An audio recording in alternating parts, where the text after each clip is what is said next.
Hey everyone, this is political science NET achievers YouTube channel. Welcome back again. इस नए lecture में आज आप लोगों का फिर से स्वागत करता हूं। आज हम लेकर आए हैं प्रीवियस ईयर्स क्वेश्चन पेपर्स का। हम पेपर सेकंड और थर्ड 2014 दिसंबर। आज का वीडियो लंबा होने वाला है क्योंकि इससे पहले हम डिस्कस कर रहे थे वन बाय वन। ठीक है, जैसे मान लीजिए पहले पेपर 2, उसके बाद पेपर 3 के लिए नया वीडियो बनाएंगे। ठीक है, उस हिसाब से। लेकिन क्योंकि ये काफ़ी टाइम कंज्यूमिंग है और हमारे पास वक्त बहुत कम है, क्योंकि अभी ये इंटरनेशनल पॉलिटिक्स चला हुआ है। इसके बाद और भी बहुत सारी यूनिट्स हैं जिनको हमने कवर करना है, प्रीवियस एज वेल एज जो अपकमिंग जो नए हमारे टॉपिक्स हैं। ठीक है, डिटेल वाइज हम सब चीज़ें करेंगे। तो आज हमने सोचा है कि हम क्या करेंगे, हम पूरे 2 जो पेपर हुए हैं, ठीक है, अलग अलग वीडियो नहीं बनाएंगे, बल्कि एक ही वीडियो में हम सारे क्वेश्चंस को डिस्कस करेंगे कि दिसंबर 2014 में पेपर सेकंड और पेपर थर्ड में जो भी क्वेश्चन पूछे गए थे, ठीक है, उनको सबको हम यहाँ पे कलेक्टिवली जो है हम डिस्कस करने वाले हैं। ठीक है, तो हो सकता है वीडियो थोड़ा लंबा चले, लेकिन आपको वीडियो पूरा देखना है, तभी आपको सारा समझ में आएगा कि कौन कौन से किस तरीके के क्वेश्चन जो आपसे पूछे जाते हैं इंटरनेशनल पॉलिटिक्स के आपके नेट एग्ज़ाम पॉलिटिकल साइंस में। ठीक है, तो अगर आप मेरे चैनल पर नए होंगे तो मेरे चैनल को सब्सक्राइब ज़रूर कर दीजिए, बेल आइकन भी प्रेस कर देना ताकि अपकमिंग वीडियोज़ की नोटिफिकेशन भी आपको मिलती रहे। और अब हम इसी चैनल पे हम जो फर्स्ट पेपर की तैयारियां भी शुरू करने वाले हैं। ठीक है, तो उससे संबंधित जितने भी लेक्चर्स होंगे वो सारे आपको अवेलेबल हो जाएंगे अगर आपने बेल आइकन को दबा के रखा हुआ, ठीक है, सब्सक्राइब करके रखा हो।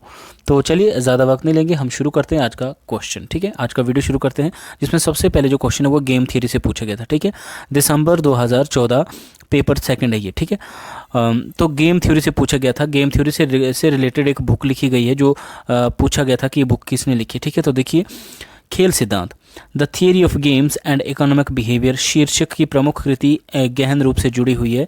इसके लेखक कौन है?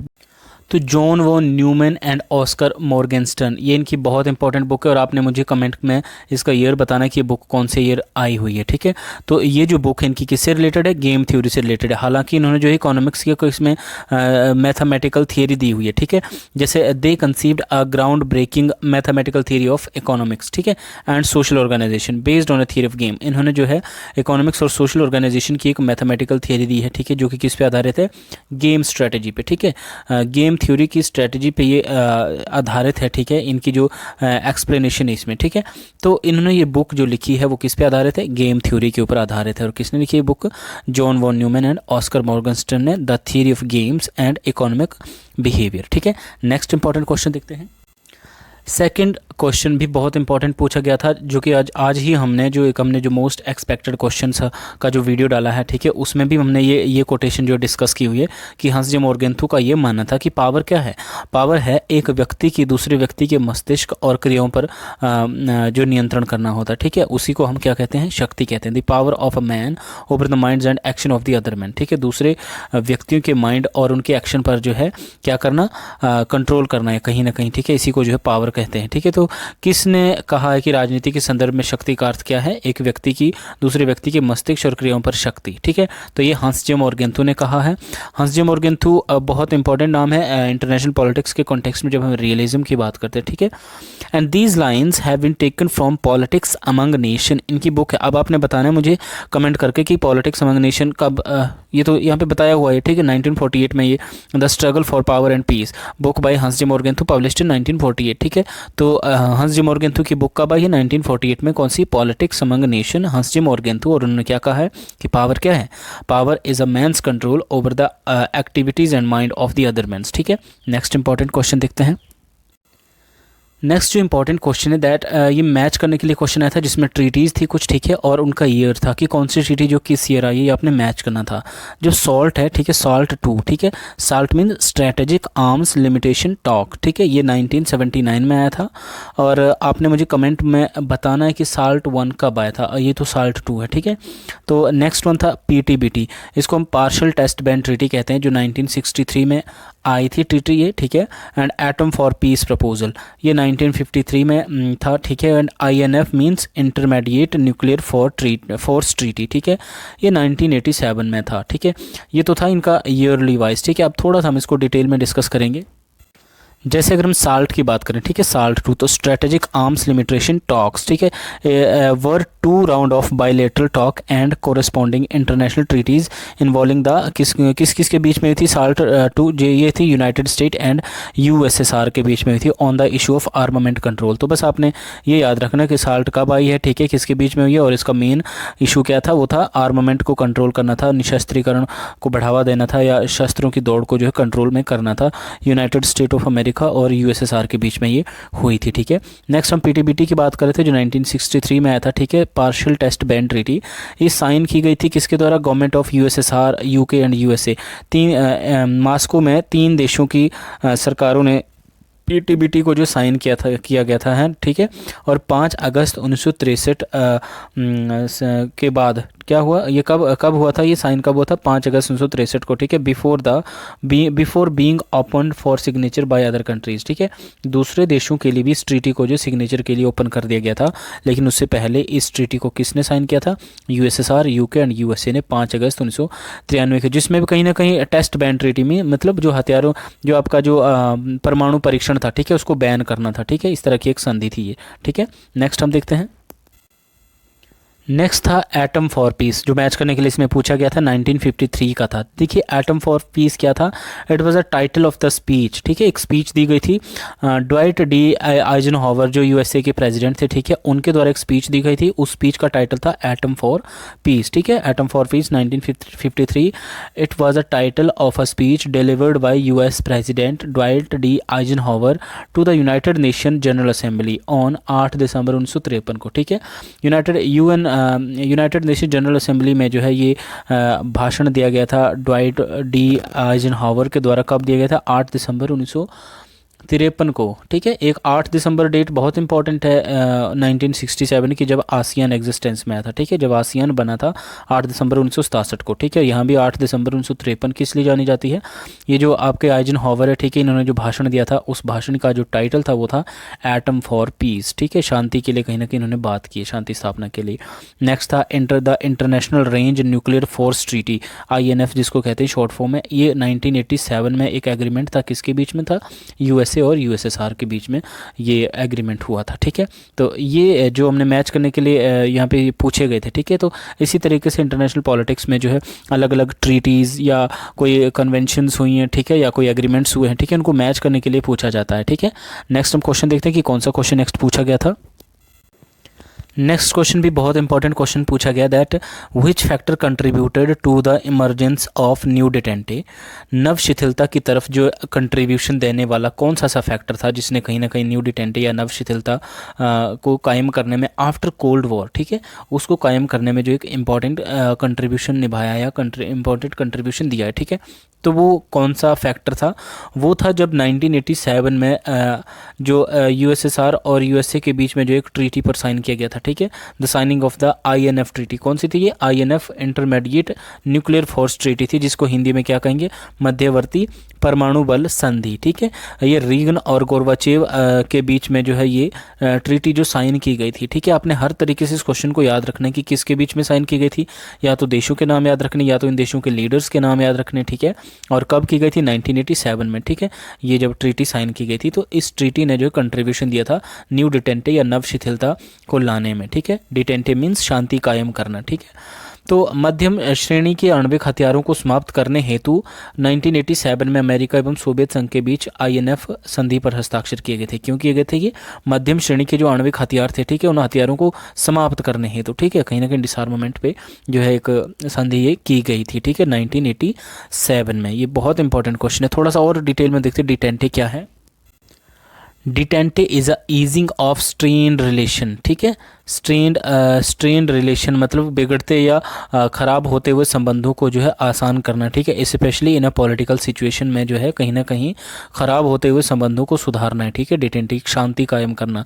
The term is often used in reference to the general easing of a geopolitical tension, एक तो जियोपॉलिटिकल टेंशन थी between Soviet Union and United State के बीच में, ठीक है, जो 1969 में शुरू हुई थी, ठीक है। और 1987 में जैसा कि हमने बताया कि जब INF intermediate nuclear force treaty जब साइन की गई थी तो उसके द्वारा जो कहीं ना कहीं शांति कायम करने की बात की गई थी, या एक न्यू डिटेंटे या नव शिथिलता जिसको हम कहते हैं, ठीक है, उसको कायम रखने में जो है कहीं ना कहीं इस ट्रीटी ने जो है एक इम्पॉर्टेंट कंट्रीब्यूशन दिया था, ठीक है। नेक्स्ट क्वेश्चन हम देखते हैं।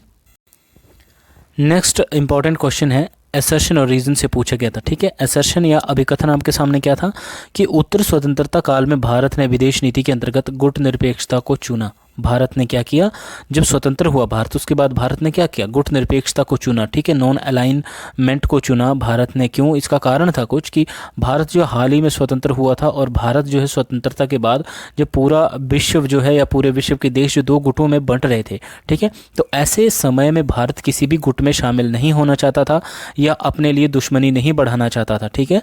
इसीलिए भारत ने ये निर्णय लिया कि अपनी विदेश नीति में भारत क्या करेगा, गुटनिरपेक्षता को फॉलो करेगा। मींस किसी भी एक गुट में शामिल ना होकर उन दोनों से तटस्थ या निरपेक्ष रहेगा, बिल्कुल निष्पक्ष रहेगा, एक तीसरा एक रास्ता अपनाएगा भारत, ठीक है। इसलिए भारत ने जो गुटनिरपेक्षता को चुना, जिसका रीज़न क्या था कि गुटनिरपेक्ष आंदोलन क्या था, स्वतंत्रता, समानता और संप्रभुता के लिए अभिकथन था, ठीक है।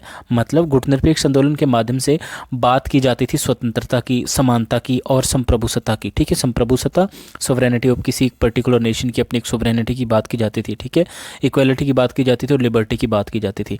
तो ये गुटनिरपेक्ष आंदोलन की मुख्य विशेषताएं भी हैं, ठीक है। इसीलिए भारत क्या करना चाहता था, स्वतंत्र होकर, समान होकर संप्रभुता को बढ़ावा देना चाहता था। हर राष्ट्र, हर देश की या हर तृतीय विश्व के देश की स्वतंत्रता, समानता और संप्रभुता को बल देना चाहता था भारत, ठीक है। इसीलिए भारत ने क्या किया, गुटनिरपेक्ष आंदोलन को अपनाया विदेश नीति के तौर पर स्वतंत्रता के बाद, ठीक है। तो इसलिए इसका आंसर क्या बनता है, both A and R are true, ठीक है। Assertion and reason both are true and R is a correct explanation of A, ठीक है। जो आपकी स्टेटमेंट रीजन है आर है, ठीक है, वो करेक्ट एक्सप्लेनेशन है ए की, ठीक है। Now non alignment is a national policy repudiating political और military alliances within a world power. तो इस तरीके ये काफ़ी इंपॉर्टेंट क्वेश्चन बनता है, ठीक है, जो कि नॉन अलाइनमेंट मूवमेंट से जो बहुत बार क्वेश्चन पूछा जाता है, ठीक है। तो ये सारे टॉपिक आपको देखने हैं, ठीक है। इससे आपको एक आइडिया तो लग ही रहा होगा कि किस तरीके से क्वेश्चन जो है पूछे जाते हैं, ठीक है। तो नेक्स्ट हम क्वेश्चन देखते हैं। नेक्स्ट क्वेश्चन पूछा गया था हु यूज्ड द फ्रेज, इस फ्रेज का इस्तेमाल किसने किया, कौन सा फ्रेज था, the United nation is a sharing in the name of solidarity for underlining the necessity of a United nation. Means संयुक्त राष्ट्र की आवश्यकता पर बल देने के लिए एकजुटता के नाम पर सहभागी का कार्य कर रहा है, ठीक है। तो ये हैमरशोल्ड ने कहा, डाग हैमरशोल्ड ने कहा है, second secretary general of United nation थे ये। डाग हैमरशोल्ड कौन थे, सेकंड सेक्रेटरी जनरल, ठीक है। तो आपने सेक्रेटरी जनरल जितने भी आज तक यूनाइटेड नेशन के रहे हैं उन सबको आपने याद रखना है, क्योंकि सीक्वेंस में उनको भी पूछा जाता है, ठीक है। या तो फर्स्ट पूछा जाएगा या करंट पूछा जाएगा या फिर इन बिटवीन अगर किसी पर्टिकुलर किसी एग्रीमेंट या किसी भी कॉन्फ्रेंस के तौर पर अगर कोई सेक्रेटरी जनरल का कहीं पे जिक्र है, ठीक है, तो वो पूछा जाता है, ठीक है। तो आपने इस चीज़ को भी याद रखना। तो डाग हैमरशोल्ड क्या कहते हैं कि संयुक्त राष्ट्र क्या कर रहा है, संयुक्त राष्ट्र की आवश्यकता पर बल देने के लिए एकजुटता के नाम पर सहभागी का कार्य कर रहा है, ठीक है। तो ये स्टेटमेंट इन्होंने दी है, ठीक है। नेक्स्ट क्वेश्चन देखते हैं।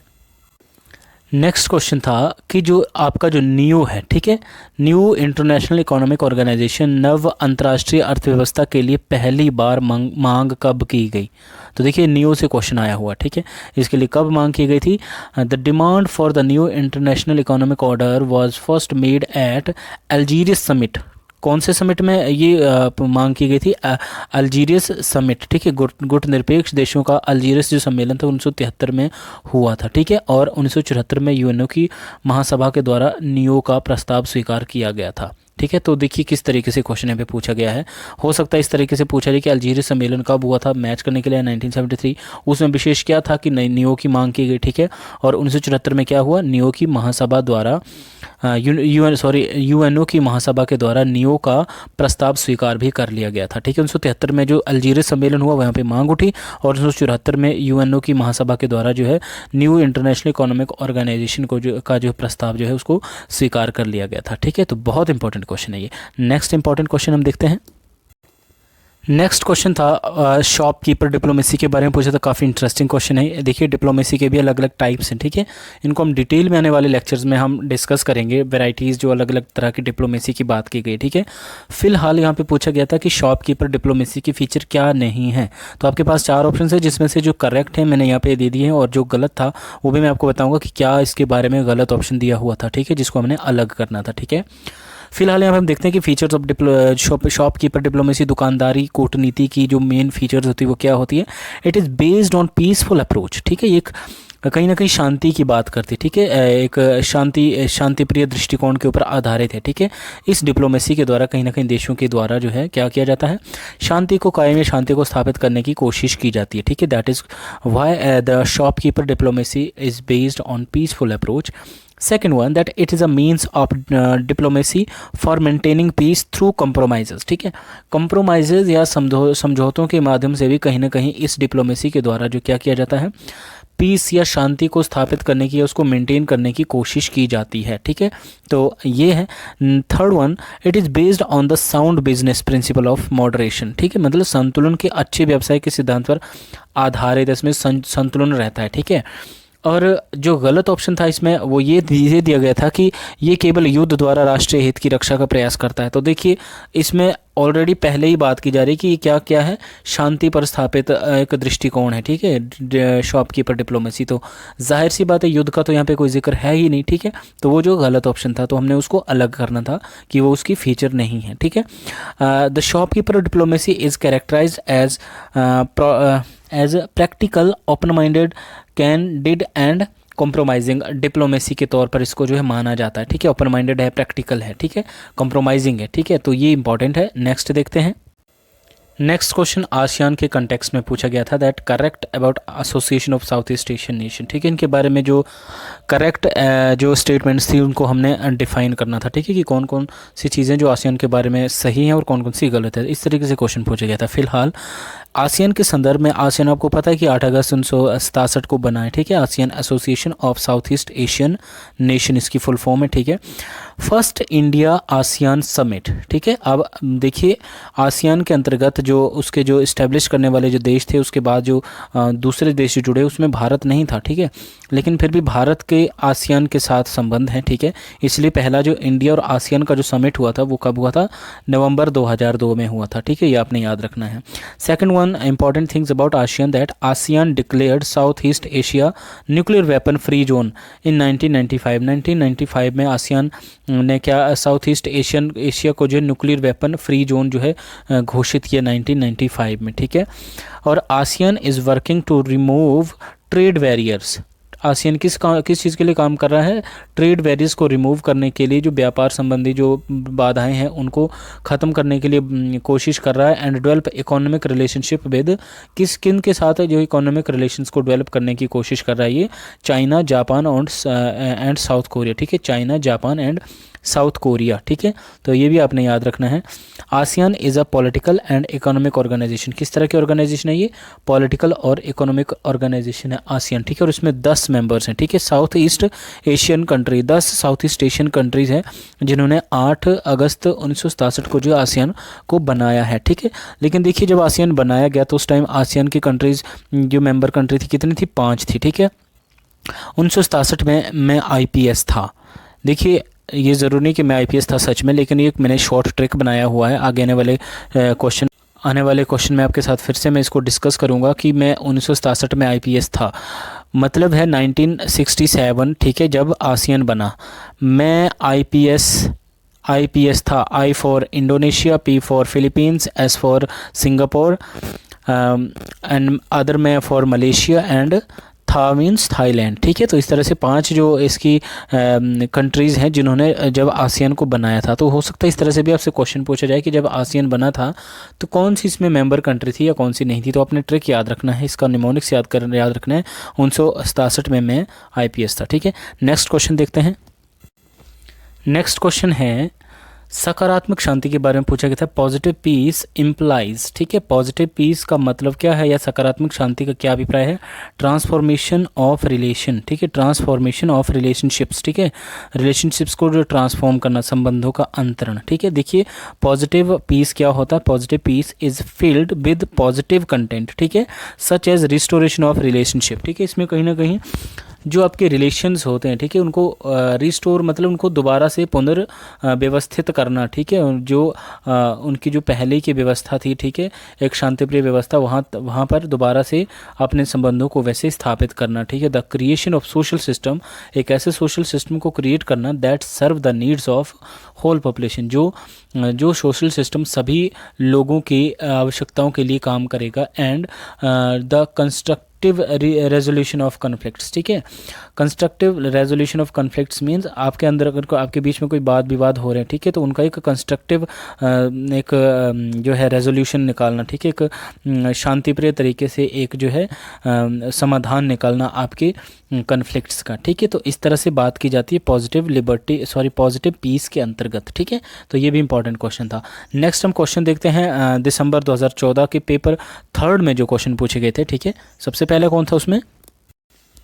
तो जो पहला क्वेश्चन था वो मैच करने के लिए आया था इसमें, जिसमें स्टेटमेंट्स और स्कॉलर्स हैं, ठीक है, कि किस स्कॉलर ने क्या स्टेटमेंट इसमें कही है। सबसे पहले बात करते हैं कि रहने की इच्छा तथा शक्ति की इच्छा के मध्य गहरी रेखा खींचने की कोई संभावना नहीं है, ठीक है। रहने की इच्छा और शक्ति की इच्छा के मध्य गहरी रेखा खींचने की कोई भी संभावना नहीं है, ये कहा रेनहोल्ड नेवर ने, ठीक है। और जो दूसरी स्टेटमेंट है, अपने सार रूप में शक्ति एक अविभाज्य समग्र है, ठीक है। In its essence power is an indivisible whole, means power को जो है विभाजित नहीं किया जा सकता, ये एक अविभाज्य समग्र है, ठीक है। ये E.H. कार ने लिखा है, और E.H. कार की बहुत इंपॉर्टेंट बुक है 20 ईयर क्राइसिस, ठीक है। और आपने मुझे ईयर अगर आपको पता है तो मुझे कमेंट में बताइए कि 20 ईयर क्राइसिस जो E.H. कार ने कब लिखी है ये बुक, ठीक है। For military reason a state should be economically self sufficient, ठीक है। मिलिट्री रीजन्स के लिए एक राज्य कैसा होना चाहिए? ये इकोनॉमिकली जो है आत्मनिर्भर होना चाहिए, सेल्फ सफिशिएंट होना चाहिए, ठीक है। ये हाउस शोफर ने ये स्टेटमेंट दी है। जो next statement, the struggle for power is universal in time and space and is an undeniable fact of experiences, ठीक है। तो ये हंस जे मॉर्गेंथू ने कहा है, और उन्होंने जो रियलिज्म की बात करते हुए कहीं ना कहीं ये बात कहने की कोशिश की है कि स्टेट क्या करता है, स्टेट के लिए जो है पावर ही, जो नेशनल पावर है उसको गेन करना ही स्टेट का मेन जो एक नेशनल इंटरेस्ट है, ठीक है। तो इस तरीके से हंस जे मॉर्गेंथू कहते हैं स्ट्रगल फॉर पावर, इनकी बुक भी है struggle for power politics among nation, ठीक है। तो ये बुक 19 इनकी कब आई है ये आप मुझे बताइएगा, मैं बताऊंगा नहीं आपको, ठीक है। आप मुझे कमेंट करके बताइए कि ये बुक कब आई हुई है, ठीक है। तो नेक्स्ट क्वेश्चन देखते हैं हम। सेकंड जो इम्पॉर्टेंट क्वेश्चन था वो जो है काल क्रमानुसार घटनाएं जो है हमने उनके काल के अनुसार उसको क्रमानुसार हमने लिखना था कि कौन सी घटना पहले घटी है, कौन सी उसके बाद घटी है, ठीक है। सबसे पहले इसमें क्या हुआ है, जो चर्चिल का जो फुलटन भाषण है, ठीक है, ये आया है। उसके बाद दक्षिण पूर्वी एशियाई नाभिकीय अस्त्र मुक्त क्षेत्र सृजन हेतु एक संधि हुई है, a treaty to create South East Asia nuclear weapon free zone, ठीक है। और आपको पता है कि साउथ ईस्ट एशिया ने न्यूक्लियर वेपन फ्री जोन जो आसियान ने कब साउथ ईस्ट एशिया को जो न्यूक्लियर वेपन फ्री जोन जो है घोषित किया गया था, उसके लिए एक ट्रीटी हुई थी। अभी जस्ट देखिए क्वेश्चन रिपीट हुआ है। अभी पिछला जो हमने पेपर सेकंड किया, ठीक है, उसमें कहीं ना कहीं हमने इसका जिक्र किया है। तो आप ये देखिए कि क्वेश्चन जो है सेम आपके सेकंड पेपर में भी पूछा जा रहा है, सेम ईयर में ही, ठीक है। और थर्ड क्वेश्चन में भी, थर्ड पेपर में भी जो वही क्वेश्चन रिपीट हो रहा है, ठीक है। तो ये जो ट्रीटी हुई है अस्त्र मुक्त क्षेत्र सृजन हेतु, ठीक है, किसको? दक्षिणी पूर्वी एशियाई नाभिकीय एशियाई देशों को जो क्या करना था, साउथ ईस्ट एशिया को जो है क्या करना था, नाभिकीय अस्त्र मुक्त क्षेत्र सृजन हेतु एक संधि की गई, मतलब उसको जो क्रिएट करना था साउथ ईस्ट एशिया को एक न्यूक्लियर वेपन फ्री जोन के तौर पर, ठीक है। तो ये एक ट्रीटी हुई थी। चर्चिल का जो फुलटन भाषण होता, उसके बाद जो इमीडिएट जो सेकंड इसमें फ़िलहाल, ठीक है। इसके बाद जो दूसरी इंसिडेंट है वो ये है। उसके बाद अफ्रीकी संघ का प्रारंभ, launching of African union AU, ठीक है। एंड दैट आफ्टर दैट दक्षिण सूडान को जो एक संप्रभु राज्य तथा संयुक्त राष्ट्र संघ के 193 सदस्य के रूप में मान्यता, ठीक है। तो इसको थोड़ा सा हम डिटेल में देखेंगे। जो सबसे है पहले है मार्च 5 1946 को, जो at the request of the Westminster college in a small Missouri town of Fulton, ठीक है, Churchill gave his new famous iron curtain, ठीक है, उन्होंने जो आयरन कर्टन जो एक वहाँ पे भाषण दिया था, ठीक है, Churchill made one of his famous post war speeches, ठीक है, एक स्पीच दी थी, ठीक है, चर्चिल ने कब दी थी, उन्होंने 1946 में 5 मार्च दी थी, किसकी रिक्वेस्ट पर, ये थी Westminster college in the small Missouri town, ठीक है, वहाँ पे जो चर्चिल ने भाषण दिया था, तो कब दिया गया है 5 मार्च 1946 को, अपने याद रखना है, ठीक है। गेव हिज न्यू फेमस, ठीक है, कौन सा, आयरन कर्टेन, ठीक है, इस टाइटल से जिन्होंने ये भाषण अपना दिया था।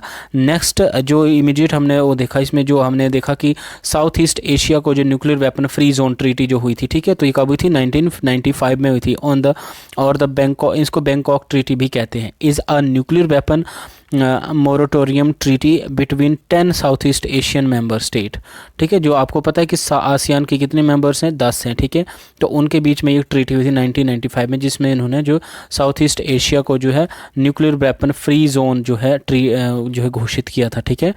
And ASEAN member states under the auspicious of ASEAN, जिसमें Brunei, Darussalam, Cambodia, Indonesia, Laos, Malaysia, Myanmar, Philippines, Singapore, Thailand, Vietnam इत्यादि जो है वहाँ पे मौजूद थे, ठीक है। तो आगे देखते हैं। आगे हमने अफ्रीकन यूनियन की बात की थी, AU, ठीक है। The African union was established on 26 मई 2001 को, ठीक है। कब अफ्रीकन यूनियन की स्थापना कब हुई थी, 26 मई 2001 को, इन आदिस अबाबा, ठीक है, Addis Ababa, and launched on 9 July 2002 in South Africa with aim of replacing the OAU, organization of African unity को रिप्लेस करके जो है AU, अफ्रीकन यूनियन जो है इस्टेब्लिश किया गया था 26 मई 2001 को, ठीक है। तो ये चीज़ होगी।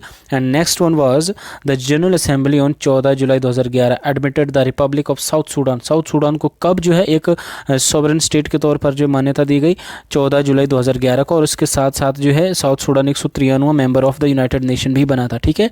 UNO के कितने मेंबर्स हैं, ठीक है, 193, तो 2011 में साउथ सूडान बना था, ठीक है। Welcoming the newly independent country of the community of the nation, ठीक है, एक नए राष्ट्र के तौर पर जो साउथ सूडान उभर कर सामने आता है, एक सॉवरेन नेशन के तौर पर उभर कर सामने आता है। और जनरल असेंबली ने जो 14 जुलाई 2011 को जो है कहीं ना कहीं साउथ सूडान को यूनाइटेड नेशन का 193 मेंबर के तौर पर जो मान्यता दे दी, ठीक है। तो ये इंपॉर्टेंट था। नेक्स्ट हम देखते हैं। नेक्स्ट क्वेश्चन, ट्रू स्टेटमेंट्स पूछी गई थी रियलिज्म के रिगार्डिंग, ठीक है। तो देखिए जो ट्रू स्टेटमेंट्स थी वो मैंने यहाँ पे मेंशन की हुई है, ठीक है। तो इसे आपको ये तो पता चल ही गया होगा कि रियलिज्म के बारे में किस तरह से क्वेश्चन पूछे जाते हैं, चाहे हंस जे मॉर्गेंथो को पूछा गया हो, ठीक है, उनके जो रियलिज्म के फीचर्स हैं, ठीक है, वो पूछी गई हो, या वैसे ही जो रियलिज्म की जो विचारधारा है, ठीक है, अंतर्राष्ट्रीय राजनीति के संदर्भ में, उसके बारे में सही क्या है, गलत क्या है, ठीक है, इस तरीके से भी क्वेश्चन पूछे जाते हैं। तो सबसे पहली स्टेटमेंट क्या है, Thucydides is called the first classical realist, बिल्कुल सही है। जो थ्यूसिडाइड्स हैं, ठीक है, इनको जो पहला परंपरागत यथार्थवादी चिंतक माना जाता है, क्लासिकल रियलिस्ट माना जाता है इनको, ठीक है, थ्यूसिडाइड्स को, ठीक है।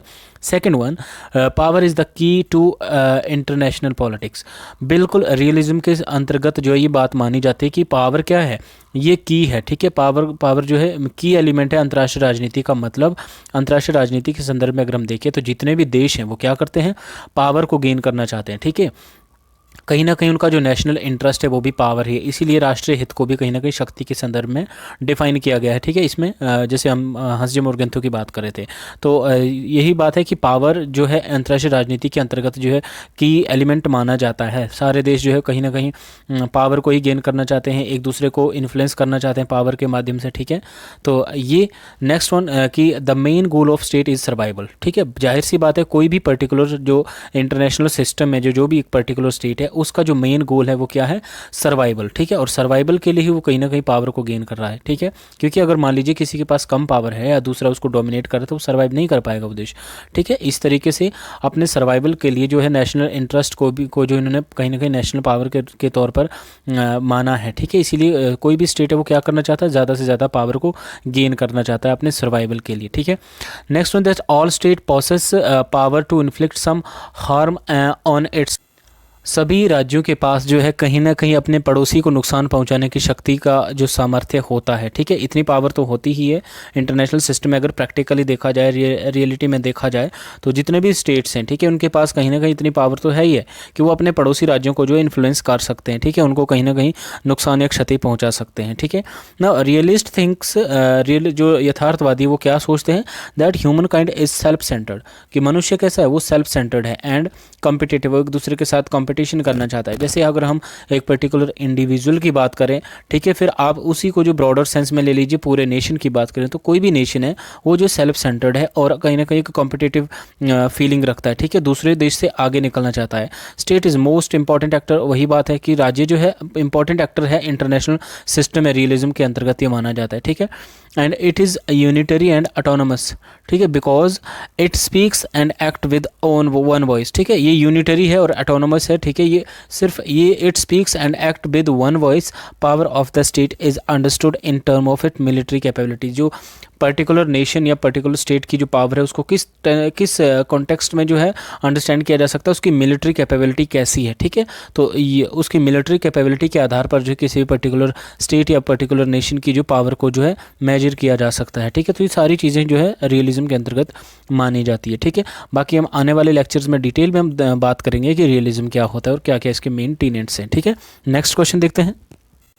नेक्स्ट क्वेश्चन भी इंपॉर्टेंट है, that who define non alignment as a policy of keeping out of alliances, ठीक है, कि किसने गुटनिरपेक्षता को गठबंधनों से पृथक रखने की नीति के रूप में परिभाषित किया। तो जॉर्ज श्वार्ज़बर्गर ने जो कहा है कि गुटनिरपेक्षता क्या है, गुटनिरपेक्षता जो कहीं ना कहीं गठबंधनों से खुद को पृथक रखने की एक पॉलिसी है। जैसे कि मान लीजिए पंडित जवाहरलाल नेहरू भी क्या कर रहे थे उस टाइम, क्या उनकी भी स्टेटमेंट थी कि हमने क्या करना है, किसी भी गुट में शामिल नहीं होना है, ठीक है, और हमने जो एक गुटनिरपेक्षता की नीति अपनाई है, ठीक है, जिसके तहत हम क्या करेंगे, हम सिर्फ अपने देश का विकास करेंगे, अपने देश के आर्थिक कार्यों में हम अपना पूरा योगदान देंगे, ना कि आप गुटों में शामिल हो जाइए। बड़ी मुश्किल से आपको आज़ादी मिली हुई है, अब इंटरनेशनल सिस्टम अगर कहीं ना कहीं एक बाइपोलर सिस्टम आया है, ठीक है, द्विध्रुवीय व्यवस्था आई है, तो पूरे विश्व के जितने भी देश हैं वो जो है एक दूसरे गुटों में बंट रहे हैं, ठीक है। ऐसे में भारत जो है किसी भी गुट में शामिल नहीं होना चाहता है, ठीक है।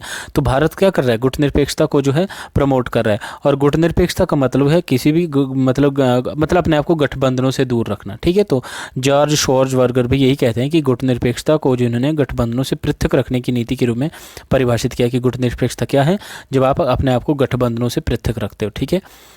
Now next NAFTA. तो नाफ्टा 1994, ये क्वेश्चन लगातार रिपीट हो रहा है। देखिए नाफ्टा जो है 1994, जब मेरा भी जन्मदिन हुआ था, ठीक है, जन्म हुआ था, NAFTA north American free trade agreement 1994 include, इसमें 3 देश हैं, ठीक है, यूएसए, कनाडा एंड मैक्सिको, ठीक है।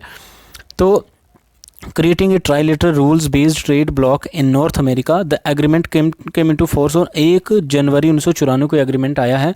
और यहाँ पे ये क्वेश्चन ये पूछा गया था कि इसमें कौन कौन से देश सम्मिलित हैं, ठीक है। तो यूएसए, कनाडा और मैक्सिको के बीच में जो नाफ्टा एग्रीमेंट हुआ है 1994 में, 1 जनवरी 1994 को ये एग्जिस्टेंस में आया है। तो नाफ्टा से लगातार ये क्वेश्चन रिपीट हुआ है, मुझे पहले मैच करने के लिए भी आया था, ठीक है। ये भी बहुत इंपॉर्टेंट क्वेश्चन है, who the realist thinkers identify 3 images of politics. कौन सा रियलिस्ट थिंकर है जिन्होंने जो पॉलिटिक्स की 3 इमेजेस को जो आइडेंटिफाई किया, ठीक है, कौन से यथार्थवादी चिंतक है जिन्होंने राजनीति के 3 चित्रों की खोज की हुई है। तो केनिथ वोल्ट्स, ठीक है, ये न्यू रियलिज्म से ये रिलेटेड है, ठीक है। एंड 1924 से 2013 तक इनका जो जीवन काल रहा है, ठीक है, इन्होंने क्या किया है, अंतर्राष्ट्रीय राजनीति की 3 इमेजेस स्पष्ट की है, जिसमें व्यक्ति, राज्य और अंतर्राष्ट्रीय प्रणाली, ठीक है, मतलब man, state and international system, या इसको इन्होंने वॉर भी कहा है, ठीक है। तो देखिए 3 चीज़ें हैं, man, state and international system. In 3 images को जो इन्होंने प्रकट किया है अंतर्राष्ट्रीय राजनीति की, ठीक है, या राजनीति की 3 इमेजेस जो है केनिथ वोल्ट्स ने जो है शेयर की है, man, state and international system, ठीक है। तो ये केनिथ वोल्ट्स जो है नव उदारवाद का नव यथार्थवादी थिंकर्स हैं, ठीक है, इंटरनेशनल पॉलिटिक्स में काफ़ी इंपॉर्टेंट हैं ये, और इनसे बहुत तरीके से क्वेश्चन पूछे जाते हैं, ठीक है। नेक्स्ट हम देखते हैं। नेक्स्ट जो क्वेश्चन पूछा गया था वो था साउथ साउथ कॉपरेशन, ठीक है, जो कि 1971 में बनाया गया था। इसके संदर्भ में कुछ स्टेटमेंट्स दी गई थी जिसमें हमने राइट जो है चूज़ करनी थी, ठीक है, कि साउथ साउथ कॉपरेशन के बारे में क्या सत्य है इसमें से, ठीक है। तो देखिए सबसे पहली जो इसमें बात है कि South South cooperation is an alternative to the North South aid, ठीक है, ये उत्तर दक्षिण सहायता का एक विकल्प है, ठीक है। साउथ साउथ कॉपरेशन को आप क्या समझेंगे, मान लीजिए ये ग्लोब है, ठीक है, ये हमारा पूरा वर्ल्ड है, ठीक है। अब इसकी साउथ जो दिशा है वो आपको पता है कि ये साउथ है, ठीक है। साउथ साउथ कॉपरेशन का मतलब जैसे ये एशिया है, ठीक है, इस जगह एशिया है, इस तरफ आपका अमेरिका है, ठीक है। तो अमेरिका का साउथ पार्ट एंड एशिया का साउथ पार्ट, तो साउथ साउथ, ठीक है, साउथ साउथ। तो ये एक विकल्प था आपका उत्तर दक्षिण का, ठीक है, उत्तर ऊपर हो गया, दक्षिण नीचे हो गया, तब दक्षिण दक्षिण दक्षिण दक्षिण सहयोग की यहाँ पे बात हो रही है, ठीक है। ये जो है उत्तर दक्षिण सहायता का एक विकल्प है साउथ साउथ कोऑपरेशन, ठीक है। सेकंड, इसके बारे में important thing that it refer to cooperative mutually beneficial activities in the field of trade service and technology, मतलब ये व्यापार सेवा तथा तकनीकी के क्षेत्र में सहकारी परस्पर लाभकारी अभिक्रियाओं को इंगित करता है। कौन? साउथ साउथ कोऑपरेशन, मतलब ट्रेड में आपका हो गया, टेक्नोलॉजी में हो गया, सर्विसेज में हो गया, ठीक है। इसमें जो है परस्पर लाभकारी अभिक्रियाएँ मतलब जो एक्टिविटीज़ होंगी, ठीक है, उसको जो है इंगित करता है ये। नेक्स्ट वन दैट संयुक्त राष्ट्र संघ की सामान्य सभा ने क्या किया, 19 दिसंबर को जो है दक्षिण दक्षिण सहयोग हेतु वार्षिक संयुक्त राष्ट्र दिवस घोषित किया, एनुअल यूएन डे घोषित किया 19 दिसंबर को दक्षिण दक्षिण सहयोग हेतु वार्षिक संयुक्त राष्ट्र दिवस। तो इस तरह से ये भी आ सकता है मैच करने के लिए कि वार्षिक संयुक्त राष्ट्र दिवस कब जो घोषित किया गया था, तो 19 दिसंबर को जो इन्होंने घोषित किया गया था, ठीक है। तो ये साउथ साउथ कॉपरेशन के बारे में काफ़ी इंपॉर्टेंट चीज़ें हैं जो कि 1971 में बनाया गया था, ठीक है। नेक्स्ट है, नेक्स्ट क्वेश्चन है ऑपरेशन इंड्यूरिंग फ्रीडम, ठीक है। आपको पता ही है कि ऑपरेशन इंड्यूरिंग फ्रीडम जो 2001 में जो है कहीं ना कहीं जो आपके यूएसए ने चलाया था, ठीक है, अफगानिस्तान में। अब यहाँ पे क्वेश्चन ये पूछा गया था कि ऑपरेशन इंड्यूरिंग फ्रीडम जो 2001 था, इट्स रिलेट टू, ये किस से संबंध रखता है। आपके पास 3-4 ऑप्शन जो भी थे, ठीक है, उसमें अलग अलग इश्यूज़ थे कि कौन कौन से किस इशू के साथ ही रिलेट करता है। तो इसका जो राइट आंसर था वो था कि जी अफ़गानिस्तान से तालिबानी साम्राज्य को हटाया जाना था, ठीक है, इस ऑपरेशन के तहत। 28 दिसंबर 2014 में हालांकि ये ऑपरेशन रोक दिया गया, लेकिन इसके बारे में क्या चीज़ें हैं अभी इंपॉर्टेंट वो हम देखते हैं कि अफ़गानिस्तान से तालिबानी साम्राज्य को हटाया जाना, ठीक है, eviction of Taliban regime from Afghanistan, operation enduring freedom begin on October 7, 2001, ठीक है। कब शुरू हुआ है? 7 अक्टूबर 2001 को जो ऑपरेशन इंड्यूरिंग फ्रीडम जो शुरू किया गया था with allied air strikes on Taliban and al Qaeda target, ठीक है। अब United state linked the September 11, 2001 terrorist attack, United state ने क्या किया, जो 11/26 का जो अटैक हुआ था, ठीक है, अमेरिका में, ठीक है, जो टेररिस्ट अटैक हुआ था उसको लिंक कर दिया इसके साथ, मतलब उसको अलकायदा के साथ जोड़ा कि कहीं ना कहीं अलकायदा का ही उसमें जो है हाथ है, ठीक है। अलकायदा के group which operate under the Taliban regime protection in Afghanistan, तो कहीं ना कहीं अलकायदा जो है अफगानिस्तान में किसकी प्रोटेक्शन में था? तालिबानी रिजीम के अंडर या उनकी प्रोटेक्शन में ये ग्रुप जो है कहीं ना कहीं ऑपरेट कर रहा था अफगानिस्तान में, ठीक है। The operation was launch to stop the Taliban from providing a safe haven to Al Qaeda. अब अमेरिका ने यहाँ पे जो ऑपरेशन चलाया वो ऑपरेशन क्या था कि तालिबान को रोकना था, किस चीज़ के लिए रोकना था, ताकि ये अलकायदा के लिए जो है सेफ या सुरक्षा प्रोवाइड ना करवा सके, ठीक है। To stop Al Qaeda use of Afghanistan as a base of operation for terrorist activities, मतलब यहाँ पे सीधा सा ये है कि अमेरिका चाहता है कि तालिबान जो है अलकायदा को सपोर्ट ना करे, क्योंकि अब अलकायदा क्या कर रहा है, अफगानिस्तान का यूज़ कर रहा है टेररिस्ट एक्टिविटीज़ के लिए, ठीक है। अफगानिस्तान में बैठ के अलकायदा जो है टेररिस्ट एक्टिविटीज़ को जो है अंजाम दे रहा है, ठीक है। क्यों? क्योंकि अमेरिका में जो टेररिस्ट अटैक हुआ था इसका लिंक किसके साथ माना अमेरिका ने? अलकायदा के साथ। और अलकायदा कहाँ है? आपका जो अलकायदा जो संगठन था ये किसकी प्रोटेक्शन में काम कर रहा था? ये जो है अफगानिस्तान में तालिबान रिजीम की प्रोटेक्शन में बैठा हुआ था। अब यहाँ पे ऑपरेशन इंड्यूरिंग फ्रीडम जो 2001 में चला गया था, इसका मेन भी क्या मकसद था कि अफगानिस्तान से तालिबानी साम्राज्य को हटाना, ताकि तालिबान जो है अलकायदा को जो सपोर्ट ना कर पाए, ठीक है। तो ये इंपॉर्टेंट क्वेश्चन था। नेक्स्ट है, नेक्स्ट जो क्वेश्चन पूछा गया था, निम्न में से कौन सा देश बिम्स्टेक, ठीक है, बिम्स्टेक जो 1997 में प्रारंभ हुआ था, कब प्रारंभ हुआ था बिम्स्टेक? 1997 में प्रारंभ हुआ था, और उसका सदस्य कौन सा देश जो इन चार में से नहीं था, ठीक है, इस तरह से क्वेश्चन आया था, जिसमें ऑप्शन में आपके पास बांग्लादेश है, भारत है, थाईलैंड है और चाइना है, ठीक है। तो चीन जो है बिम्स्टेक का सदस्य नहीं है, और बिम्स्टेक कब शुरू हुआ है? 1997 में हुआ है। दो क्वेश्चन आपके यहाँ से तैयार हो जाते हैं, ठीक है। एक तो ईयर पता चल रहा है कि किस ईयर बिम्स्टेक शुरू हुआ, और दूसरा कि कौन सा मेंबर जो इसमें नहीं है, ठीक है, चाइना नहीं है। अब बिम्स्टेक का मतलब क्या है? Means Bay of Bengal initiative for multi sectoral technical and economic cooperation, ठीक है। और इसमें कुल जो है 7 सदस्य हैं। भारत है, श्रीलंका है, नेपाल है, भूटान है, थाईलैंड है, म्यांमार है एंड बांग्लादेश है, ठीक है। तो बांग्लादेश, भारत और थाईलैंड ये 3 तो मेंबर हैं ही हैं, इसके साथ श्रीलंका, नेपाल, भूटान एंड म्यांमार, इसके 4 अन्य सदस्य और भी हैं। तो टोटल कितने? 7 सदस्य हैं बिम्स्टेक में, जिसमें चाइना नहीं है, ठीक है। और बिम्स्टेक कब शुरू हुआ? 1997 में। बिम्स्टेक के बारे में कुछ और जानकारी है कि 6 जून 1997 को अ न्यू सब regional grouping was formed in Bangkok, ठीक है। बैंकॉक में 6 जून 1997 को जो एक न्यू सब रीजनल, ठीक है, एक सब रीजनल जो है एक ग्रुपिंग जो बनाई गई, जिसमें जिसको नाम दिया गया बिस्ट एक्ट, ठीक है, जिसका जो है एक लेटर जो एक कंट्री को रिप्रेजेंट करता है, जैसे B for Bangladesh, I for India, S for Sri Lanka and T for Thailand, ठीक है। इनका जो इकोनॉमिक कॉपरेशन, ठीक है, नाम क्या था इसका? BIST act, Bangladesh, India, Sri Lanka and Thailand, and EC means economic cooperation, ठीक है। इस नाम से जो एक सब रीजनल ग्रुपिंग बनाई गई 6 जून 1997 को, ठीक है। फिर क्या होता है कि Myanmar attended the inaugural June meeting as an observer and joined the organization as a full member at a special ministerial meeting held in Bangkok on 22 दिसंबर 1997 को, ठीक है। ये बात हो रही है 6 जून 1997 की, लेकिन जब 22 दिसंबर 1997 को क्या होता है, म्यांमार, जिसको एक ऑब्जर्वर कंट्री बनाया गया था, ठीक है, इसने भी जो है 22 दिसंबर 1997 को जो एक फुल मेंबरशिप ले ली आपके बिम्स्टेक की, ठीक है। उसके बाद क्या होता है, बिस्ट एक्ट को जो है इसका जो नाम जो चेंज करके बिम्स्टेक बना दिया जाता है, ठीक है। और Nepal was granted observer status by the second ministerial meeting in Dhaka. तो ये भी इस तरह से भी आ सकता है कि नेपाल को जो है मेंबरशिप कब दी गई बिम्स्टेक की, तो ऑब्जर्वर स्टेट के तौर पर जो है second ministerial meeting at Dhaka in December 1998 को, ठीक है। And full membership to Nepal and Bhutan, मतलब नेपाल और भूटान को जो फुल मेंबरशिप कब दी गई? 1998 में दी गई, ठीक है। तो नेपाल भी इसको एक ऑब्जर्वर स्टेटस में आता था, नेपाल भी एक ऑब्जर्वर स्टेट था, ठीक है, जो कि second ministerial meeting in Dhaka, ठीक है, जो कि दिसंबर 1998 में हुई थी, वहाँ पे जो है नेपाल और भूटान को भी इस परमानेंट मेंबरशिप दे दी गई, ठीक है। तो ये कुछ था बिम्स्टेक के बारे में, इंपॉर्टेंट चीज़ें हैं, और आपने इसकी फुल फॉर्म याद रखनी है, ठीक है। बिम्स्टेक की फुल फॉर्म याद रखनी है, जो कि कब बना है? 1997 में बना है, ठीक है। 6 जून 1997 को बिस्ट एक्ट के नाम से बना था, और इसमें इकोनॉमिक कॉपरेशन के लिए जो है Bangladesh, India, Sri Lanka and Thailand था, ठीक है।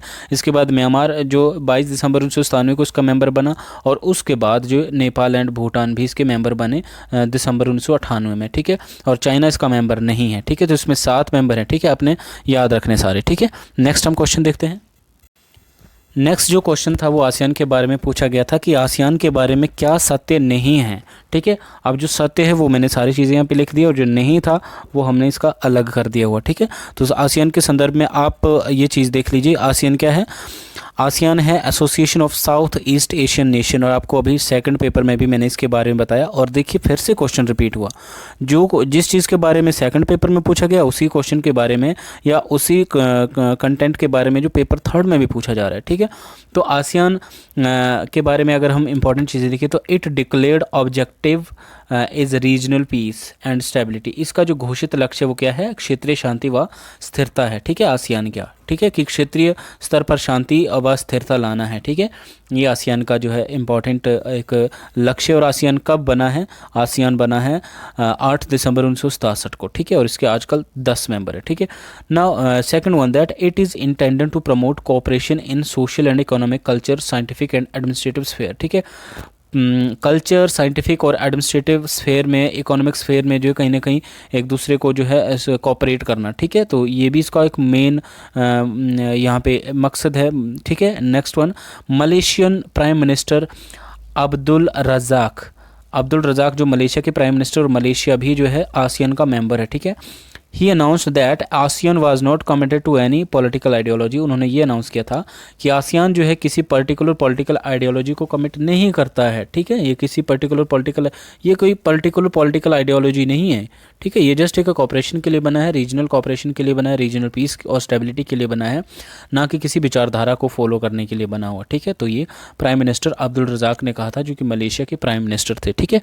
तो this was important about ASEAN. Next देखते हैं, आसियान के बारे में कुछ इंपॉर्टेंट एंड ट्रू फैक्ट्स हैं, ठीक है।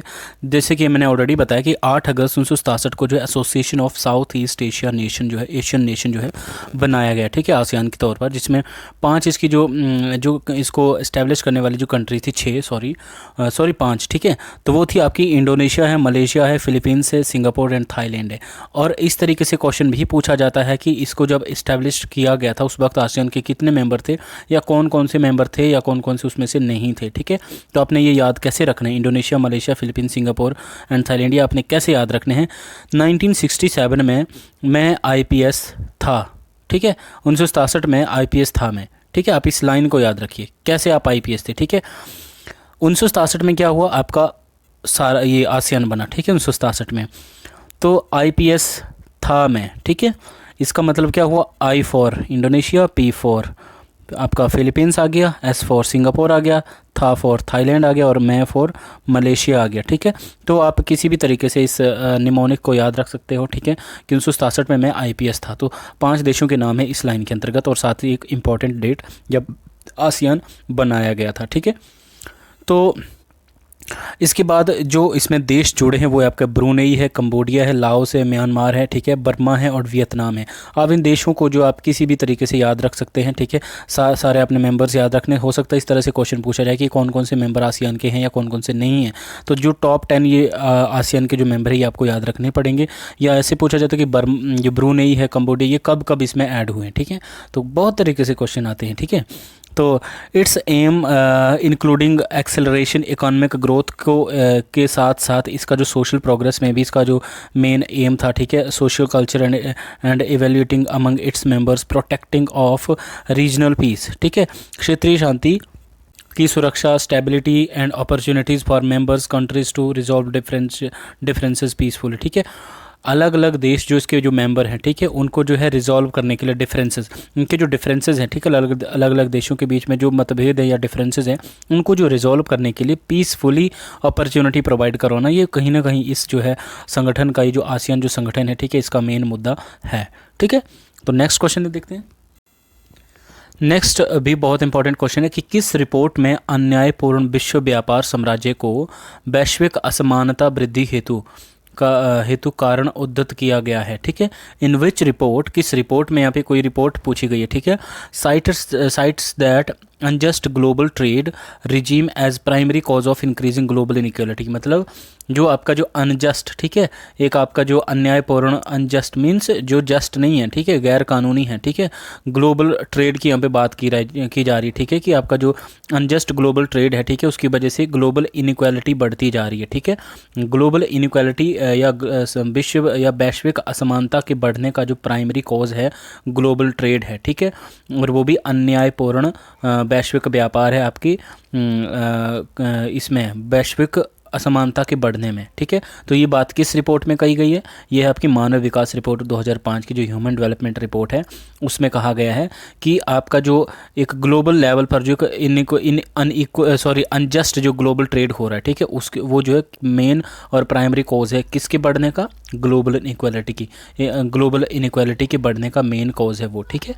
तो ये ह्यूमन डेवलपमेंट रिपोर्ट 2005 में बात कही गई है, ठीक है। नेक्स्ट क्वेश्चन है, नेक्स्ट क्वेश्चन भी रिपोर्ट से ही पूछा गया था कि किस रिपोर्ट ने संयुक्त राष्ट्र संघ में सुधार की प्रक्रिया को उद्देलित किया। ठीक है, यूएनओ में सुधार की बात की गई है किसी एक पर्टिकुलर रिपोर्ट में। तो देखिए, जो सेक्रेटरी जनरल हुए थे बुतरस घाली जो हुए थे, ठीक है, इनकी report an agenda for piece 1992 में एन एजेंडा फॉर पीस इनकी रिपोर्ट आई थी, बुतरस घाली की, जो सेक्रेटरी जनरल है, ठीक है, यूनाइटेड नेशन के, ठीक है, उस टाइम थे। ठीक है, तो इनकी एक रिपोर्ट आई थी जिसमें इन्होंने जो क्या क्या बात कही थी, कहीं ना कहीं यूनाइटेड नेशन में सुधार की बात की थी। ठीक है, an agenda for piece is a report written for the United Nations by Secretary General Butros Ghali in 1992. In this, Ghali responded to a request by a United Nations Security Council for an analysis and recommendation to strengthen peacemaking and peacekeeping। ठीक है, कहीं ना कहीं piece आपके जो शांति व्यवस्था या शांति निर्माण में जो है एक या शांति को स्ट्रेंथन करने के लिए एक रिकमेंडेशन दी थी इस रिपोर्ट में जो यूनाइटेड नेशन सिक्योरिटी काउंसिल के लिए। ठीक है, बुतरस घाली की जो रिपोर्ट थी एन एजेंडा फॉर पीस। तो नाम से ही या टाइटल से हमें पता लग रहा है जो रिपोर्ट का जो टाइटल है वो क्या है, एन एजेंडा फॉर पीस 1992 में। ठीक है, तो नेक्स्ट क्वेश्चन देखते हैं। एंड फाइनली बुक्स पे देखिए फिर से क्वेश्चन आ गया, बुक्स तो पूछी ही जाएंगी। ठीक है, तो जो इसमें बुक पूछी गई थी, अ globalising world, culture, economics, politics. ठीक है, ये डेविड हेल्ड की बुक है और किस ईयर ये बुक आई है आप मुझे कमेंट बॉक्स में मुझे लिख के बताइए कि कब ये बुक आई है। ठीक है, ग्लोबलाइजिंग वर्ल्ड। नेक्स्ट बुक है ग्लोबलाइजेशन एंड इट्स डिसकंटेंट, ये जोसेफ स्टिग्लिस की बुक है। ठीक है, ये बहुत इंपॉर्टेंट बुक है क्योंकि कई बार ये बुक पूछी गई है प्रीवियस ईयर्स एग्जाम में। यहाँ पे हम तो 2014 में तो बात कर ही रहे हैं, लेकिन उसके बाद भी बुक रिपीट हुई है। ठीक है, ग्लोबलाइजेशन एंड इट्स डिसकंटेंट्स। ठीक है, इन डिफेंस ऑफ ग्लोबलाइजेशन, ये जगदीश भगवती की बुक है, in defence of globalization and de globalization ideas for a new economy, ये वाल्डन बेलॉ की बुक है। ठीक है, तो देखिए ग्लोबलाइजेशन से रिगार्डिंग जितनी भी बुक्स हैं यहाँ पे सारी बुक्स पूछी गई हुई है। ठीक है, तो इनका आप मुझे ईयर जो कमेंट बॉक्स में सर्च करके बताइए, अगर आपको ऑलरेडी पता है तो आप मुझे बताइए। ठीक है, नेक्स्ट इंपॉर्टेंट क्वेश्चन है। नेक्स्ट जो इंपॉर्टेंट क्वेश्चन, इसमें कुछ हमें राइट स्टेटमेंट्स निकालनी थी। ठीक है, स्टेटमेंट्स थी जिसमें राइट क्या है और रॉन्ग क्या है ये हमने यहाँ पे चूज़ करना था। ठीक है, तो जो सबसे पहला है, जबकि सभी राजनीति आवश्यक रूप से शक्ति की खोज है। ठीक है, अब अगर पॉलिटिक्स को शक्ति की खोज माना जा रहा है तो आप यहाँ पे ये आइडिया लगा लीजिए कि ये कहीं ना कहीं यथार्थवाद और रियलिज्म की बात की जा रही है। अंतर्राष्ट्रीय राजनीति के बारे में तो हम बात कर ही रहे हैं, लेकिन यहाँ पे ये बात की जा रही है कि पॉलिटिक्स क्या है, शक्ति की खोज है, तो रियलिज्म में ये बात की जाती है। ठीक है, विचारधाराएं शक्ति की प्रतिस्पर्धा में संलिप्त होती है। जितनी भी आइडियोलॉजीज़ है वो किस में इन्वॉल्व होती हैं, कहीं ना कहीं शक्ति की प्रतिस्पर्धा, एक कंपटीशन चला हुआ है। ठीक है, पावर को गेन करने का। ठीक है, जो मनोवैज्ञानिक तथा नैतिक रूप से कर्ताओं तथा उनके अनुगामियों को स्वीकार्य होता है। कर्ता मतलब स्टेट्स, ठीक है, एक्टर। ठीक है, इनको भी ये स्वीकार्य होता है। ठीक है, और उनके जो फॉलोअर्स होते हैं उनको भी स्वीकार्य होता है। ठीक है, क्या स्वीकार्य होता है कि विचारधारा के आधार पर भी कहीं ना कहीं शक्ति को प्राप्त करने की कोशिश की जा रही होती है। ठीक है, और राजनीति तो मतलब मुख्य रूप से शक्ति की खोज मानी ही जाती है, तो बिल्कुल सही बात है, अंतर्राष्ट्रीय राजनीति में ये सही बात है, रियलिज्म के अंतर्गत ये बात की जाती है। ठीक है, तो ये राइट स्टेटमेंट है। सेकेंड वन, अंतर्राष्ट्रीय विधि तथा शक्ति के आदर्श मुख्यतः यथास्थितिवादी की नीति हेतु विचारधारा के रूप में प्रयुक्त होने के लिए अहर है। ठीक है, इसका मतलब क्या है, इसका मतलब है कि अगर कोई देश जो है स्टेटस को चाहता है या यथास्थिति चाहता है, ठीक है, उसके लिए अंतर्राष्ट्रीय विधि और जो पीस है, ठीक है, अंतर्राष्ट्रीय विधि और पीस का जो आइडिया है, ठीक है, अगर वो उस चीज़ को फॉलो करता है तो वो कहीं ना कहीं स्टेटस को के लिए वो ये क्वालिफाई करता है। ठीक है, अहर है उसके लिए। ठीक है, इस तरह की विचारधाराओं को अगर वो फॉलो करता है, ठीक है, एक तो इंटरनेशनल लॉ को अगर वो मानता है, ठीक है, इसीलिए जो अंतर्राष्ट्रीय विधि तथा शक्ति के आदर्श, ठीक है, मुख्यतः यथास्थिति की नीति हेतु विचारधारा के रूप में प्रयुक्त होने के लिए ये क्वालिफाइड है। ठीक है, नेक्स्ट जो है, संयुक्त राष्ट्र संघ के उद्देश्यों की प्राप्ति में शांति की विचारधारा की महत्वपूर्ण भूमिका है। मतलब जो यूनाइटेड नेशन ऑर्गेनाइजेशन है उसमें जो पीस इंटरनेशनल पीस को प्रमोट करने की बात की जाती है। ठीक है, ये इसका मेन एम है, मेन ऑब्जेक्टिव है यूनाइटेड नेशन ऑर्गेनाइजेशन का, तो ये भी बिल्कुल राइट स्टेटमेंट है। ठीक है, तो ये इंपॉर्टेंट स्टेटमेंट्स थी जो राइट थी। ठीक है, जो रॉन्ग थी वो ये थी कि राष्ट्रीय हित विचारधारा से सर्वोपरि होते हैं, तो ये गलत स्टेटमेंट है। ठीक है, राष्ट्रीय हित जो है सदा विचारधारा से सर्वोपरि नहीं होते, बल्कि विचारधारा सर्वोपरि होती है। ठीक है, तो नेक्स्ट इंपॉर्टेंट क्वेश्चन हम देखते हैं। Next and last question of this video finally, ये 25th क्वेश्चन है आज के हमारे इस वीडियो का, ठीक है। तो जैसा कि आपको मैंने ऑलरेडी बताया कि हमने 2014 दिसंबर के पेपर सेकंड और पेपर थर्ड दोनों को आज हमने कंबाइन हमने डिस्कस किया है, ठीक है। तो ये सारे क्वेश्चन आपके लिए इंपॉर्टेंट और आपने इस वीडियो को शेयर भी करना है। तो चलिए लास्ट क्वेश्चन देखते हैं क्या है। निम्नलिखित में से कौन एक गैर सरकारी संगठन नहीं है? IGO इंटर गवर्नमेंटल ऑर्गेनाइजेशन नहीं है, ठीक है, गैर सरकारी संगठन नहीं है, ठीक है। तो देखिए यूनाइटेड नेशन है, बिल्कुल है, ठीक है।